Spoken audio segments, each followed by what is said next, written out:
said recently that you had some mental issues. Is that correct? What's that about? I had depression, max depression. I've been depressed for some years. Yeah. And it became very worse when I lost my daughter in 2020. Oh. And sometimes... So sorry to hear that. It's well. Sometimes I wake up and... you know, we practically grew up together. I was 14 when I had her. So she was more like my younger sister. And my friend, she was my best friend. And I just saw my world crumbled before me. Yes, we understand. I'd lost 3 of my sisters before that time. And each of them had like three children.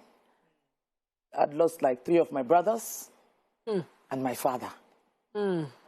So after burying all these people, then my daughter, my younger sister that died last, she died in 2018.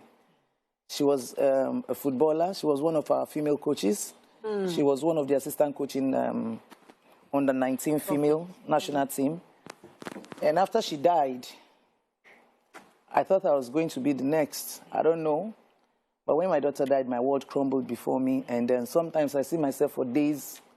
I could cry for days.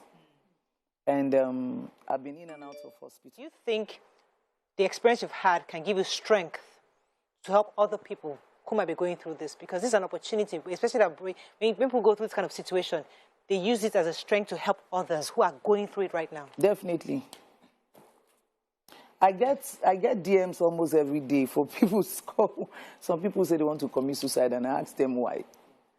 After burying seven family members, and my daughter joined the 8th, became the 8th of them.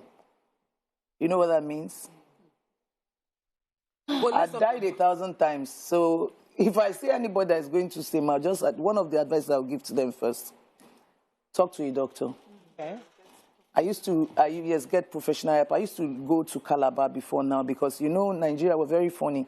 When you say you have mental issue, they just assume that you are running mad. Yeah. It could be schizophrenia, it could be depression, and it could be anything, you understand? Bipolar, it could be bipolar, and all that. So I used to leave Lagos to Calabar to get medical attention until recently got a doctor in Lagos. It was very messy. It was very bad. God just helped me. Fantastic. You look good, though. Thank you very much. I see your friendship with Empress, and I see how much Empress does every of it because I follow you. I follow her as well. And what she does, how she tries to, you know, be your strength or your shoulder that you can lean on. Empress is not my friend, though. She's my younger sister. Because we've known each other for more than 23 years. Yeah. And we've been family friends. The mom calls me. Empress does not even show me love like her mother. Mother will call me and pray for me. She knows my birthday. She will remember. She will call me and everything. Right. She's more like she's a sister. And when it was time to show that, yes, she's supposed to be there for me. Right. And she was there. She's always there. Like recently, she came to Lagos after leaking one of our conversations. Because me, I don't know how to use phone, but I like this phone. After leaking our conversation, she came to the house. She spent some days with me. And we prayed and talked and tried to encourage me once again. And we're getting better by the day. How has your colleagues been supportive? Oh, my colleagues, they've been beautiful. Like last year when Empress and my guy, they did that surprise birthday for me. Come and see calls now.